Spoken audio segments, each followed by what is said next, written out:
I read it, and right away I was very intrigued, because it was the kind of script that it was. The tone of it was so unique. It wasn't a kind of obvious humor and it took me a couple of reads to kind of go to really sort of see how special it was. The first read was like, wow, that was really fun. I didn't expect that, and I don't recall ever sort of reading a script that had compiled so many of the ideas of just sort of such unique kind of. I described it as a good old-fashioned romp. You know, it was like of another era of comedy, and the characters were just very much not completely, didn't feel contemporary, the characters, but it was set in contemporary times. So it was just sort of a good old-fashioned clean romp. PJ is a roper, and she calf roper, and she competes, and that's sort of what she has. She does. She works in a chicken plucking factory, but she also competes as a roper, which brings in a little extra money. And but it's something she's done her whole life. If you go to Texas, you realize that growing up, you probably should have a hobby, because there's not a lot to do there.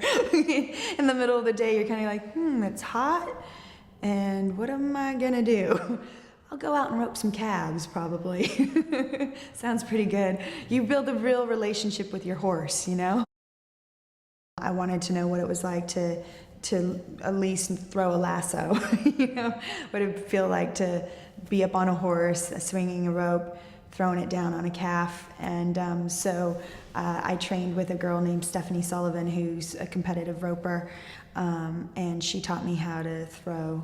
And it was really a lot of fun. I never actually roped a actual live calf, but they do this. One of the practices that they do is there's a big, like a wrought iron, iron calf, like a statue that gets that's on a sled that gets pulled behind a tractor, and the tractor takes off, and you get on the horse and you ride behind that, and you rope that, so it's going at a speed. And so that was a lot of fun. I learned how to do that. Everything about our worlds are opposite. Everything's clashing. You know, Texas is dry and hot. England is cold and wet. You know, he's put together, she lets loose. She is very truthful and honest about who she is, and he is completely doesn't own who he is and is constantly trying to pretend he's something different.